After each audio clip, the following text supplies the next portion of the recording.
Hey Shay, I just wanted to let you know that I encourage your weight loss and it'll bring good things to you, your wife, and your kids. Um, Funny thing is that I got turned on to your channels by Charles and Ali, so you have to thank them for that.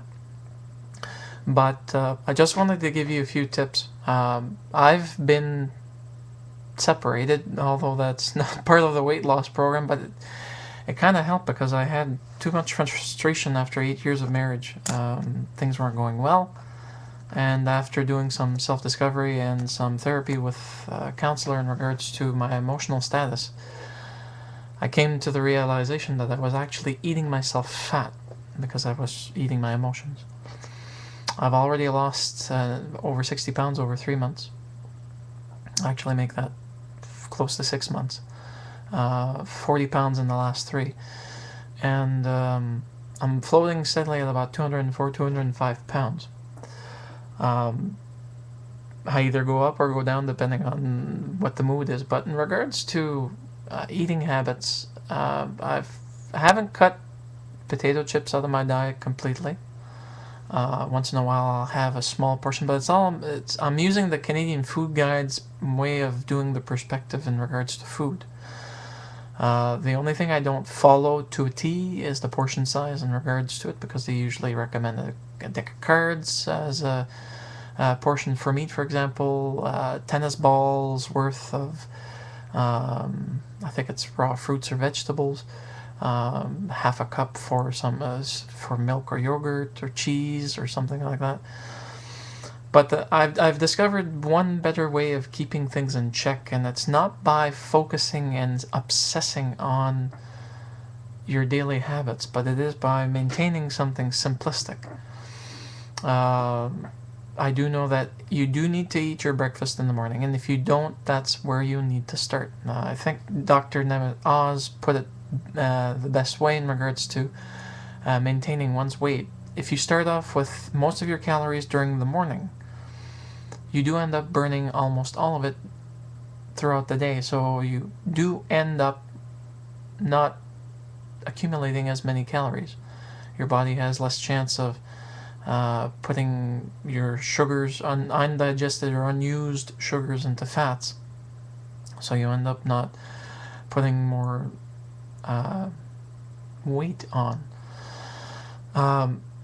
One thing that helps also is by doing at least 15 to 30 minutes of walking every day. You don't have to worry about going to a gym. You don't have to worry about doing strenuous exercise or anything that you don't want to do. If it's not in your body yet, if it's not in your mindset, simple things, baby steps.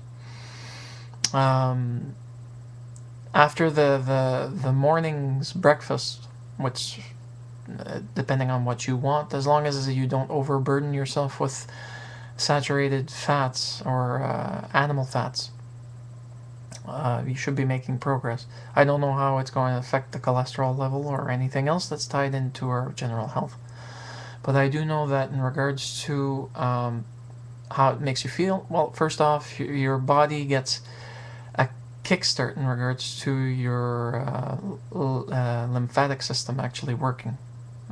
That actually helps regulate most of your bodily functions during the day. So you do need to start with that. If you don't, well, you're going to end up with slight issues. If you can't have a full breakfast, have a glass of juice, have a piece of toast, have an apple, have a banana, have something. A small handful of almonds. Those things will give you, or a hunk of cheese. Well, actually, a hunk of cheese, that would be too big. A slice of cheese. After that, for your dinner, have a big dinner, but don't overburden yourself. And then for supper, have a light supper. Usually it's, the rule I use for myself is, if it looks like it's a full plate, it may be too much, but usually 3/4 of a plate is usually what you'd actually have to worry about.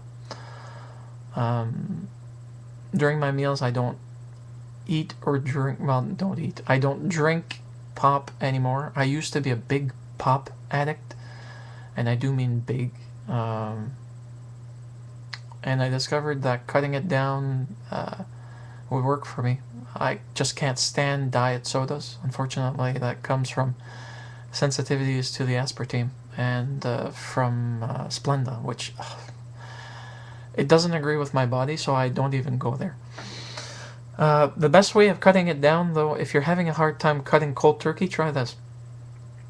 I drink Perrier for the simple fact that I like the taste, and I usually buy lime or lemon flavored Perrier-ish water. I've actually switched to a local brand through our superstore, which is 30 cents less per bottle, and it's as equivalent in quality.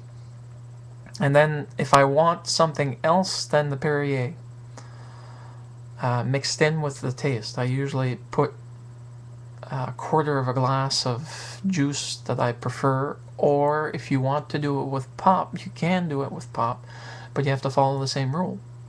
By doing that, you're not ingesting the same amount of calories. Or if you want a better way and you're one pop purist who doesn't like to go with reduced sugar pop and you prefer the entire unadulterated taste of pop, buy a Chubby. Chubbies are small cans. I don't know if you guys have them in the US. I know here in Canada they're being sold, not everywhere, but I know that they're being sold mostly in the big box stores. They're about yay big. They're about half the size of a can of pop, possibly even smaller. And you get the classic pop flavors: Coke, Pepsi, 7-Up. I think those are the only three that are currently making them. It's only 100 calories. Complete bottle of pop, 500 and some odd milliliter, or 750 milliliter bottle of pop will have almost twice that, if not a little bit more. But it satisfies my cravings for sweets, if I ever have any. Mind you, I haven't had any in a very long time. Don't stop eating anything cold turkey, because you may have issues with binge eating. You have to be careful with that. And that's pretty much it. In regards to fruits and veggies, you can always eat as many as you want, but don't overdo it, and be careful. Not due to the fact that it's going to cause issues, but some people have issues digesting those types of food items. And the older you get, in some issues, like I'm trying to think of specific issues, colon blockage due to fiber not being digested properly, or issues with your bowel movements due to it not being used to the type of food you're actually eating. Gradual and continuous introduction of new foods will lead to success. And I think you've got the positive mind frame for it, Shay. I've seen your vlogs, I've seen what you do, and I have no reason to doubt that you won't be able to succeed. I'm having fun at what I'm doing. I'm enjoying what you're saying. Go on with it. You've got my approval. Have a nice one, Shay. Say hi to the miss, and say hi to your kids.